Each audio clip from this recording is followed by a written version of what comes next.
lovely to connect with you all again. A few days ago I did a message which I shared with you all, and can I just say this, that I want to thank you because I notice quite a few people listen to it, and I really feel that at this time when we're all isolated, we use what has been used by our people for thousands of years to unite us, and that is the inspiration given by our Torah. And I want to thank you, I want to thank all of you for giving me the opportunity to do my part as a fellow Jew, not as a rabbi, as a fellow Jew, to share with you some Torah so that we can feel united and connected at this troubled time.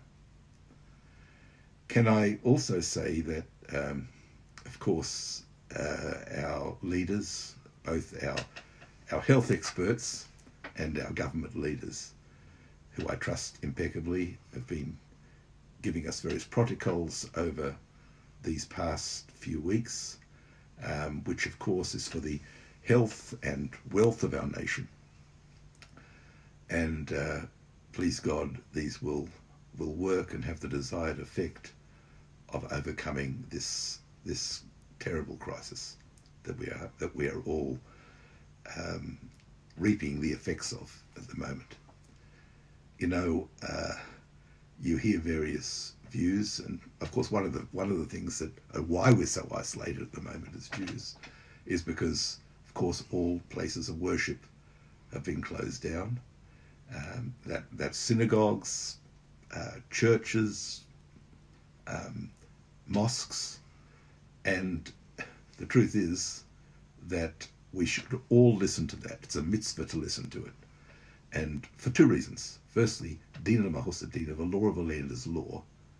If our leaders, civil leaders, make certain laws for our welfare, we're to keep them, and that's actually a mitzvah as a Jew to do that. And secondly, our own halacha is, of course, pekuach nefesh overrides all, except for three things, but I'm not going to go into that now. That's a separate shir.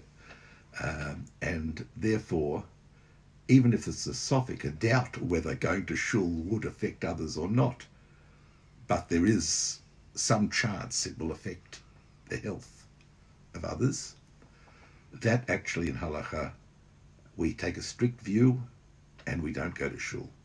We shouldn't go to shul. In fact, it's the first time that I've known in my life that it's a mitzvah not to go to shul. Okay. Now, of course, we've been listening to various protocols throughout the week.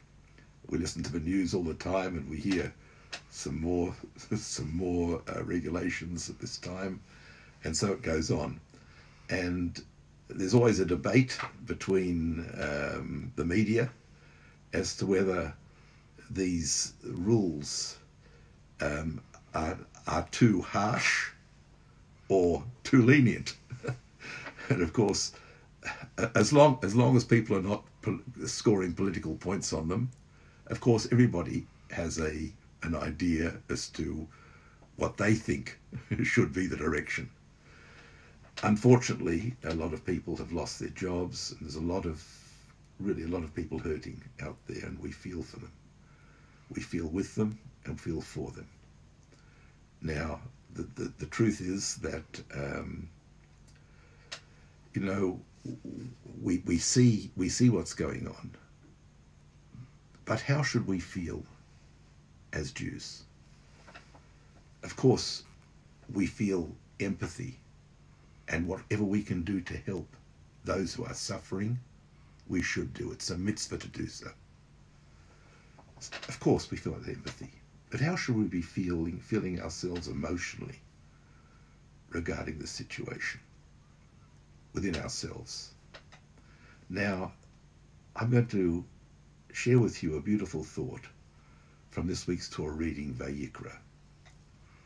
And let me just read you a pasuk, a verse, from the Torah reading of this week. It tells us as follows: Kol hamincha, any meal offering, asher takrivu Lashem, which you will bring to God, Lo teaseh chametz shall not be made with leaven. Ki chol se'or, for any leaven, v'chol devash, and any honey, lo taktiru mimenu, you shall not burn of it, ishel Hashem, an offering made by fire to God. Now, the obvious question is, what's wrong with leaven, se'or, and honey?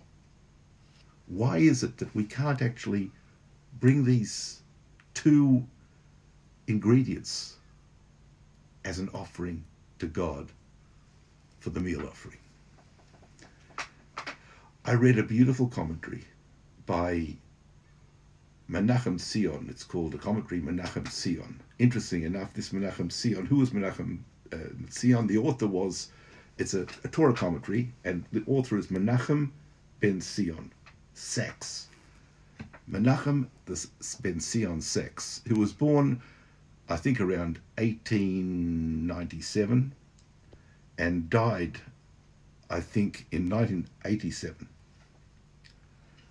Now, the interesting thing is, and by the way, I don't know whether he's any relation to Lord Jonathan Sachs, my friend and colleague, who was the chief rabbi, the last chief rabbi of the British Commonwealth. But the commentary he makes is as follows. He says, why is it that these two ingredients were not brought as a mincha? Why could they not be brought as a meal offering? And he answers as follows, which I think is very relevant. He says, this is to teach us how to handle situations that we face in life. Honey is too sweet. Leaven, se'or, is too sour. In other words, we shouldn't face situations in life either with too extreme a situation where we're over complacent, or either we're in a sense either over complacent or over anxious.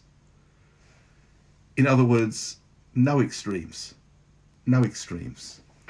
So what he says is, when you face situations in life, this pasuk, this verse is teaching us, don't face it like honey, and don't face it like leaven. Face it, he says,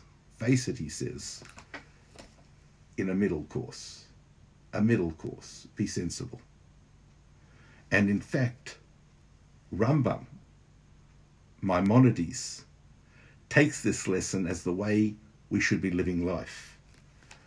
Rambam's actually takes the fact, and this is what it says, of course, in Bereshit, in the Genesis, it says, "Va'etz hachayim betoch hagan," and the tree of life was in the middle of the Garden of Eden. "Va'etz hadas v'tov v'ra," and the tree of knowledge of good and evil was also in the middle of the garden. So he says, what it's teaching us here is our knowledge and life should take the middle path. Not too anxious, not too complacent, sensible. And in fact, there's a Talmudic saying, Chayev odom lahalech be'emtza. It's an obligation for a human being to take the middle path. V'lo yehei noter, and don't be inclined lo lachalon, v'lo lachalon, this way or that way. In other words, this pasuk is telling us that in this situation in life, when there is, sadly, a crisis, which we will get over, Be'ezrat Hashem, soon, we should face it with cautious optimism. Be cautious, yes, but always be optimistic as well. Be'ezrat Hashem, please God, we will see the end of this crisis. and we will deal with it emotionally and as Jews in our way, be'emtza, with reason. Shabbat Shalom.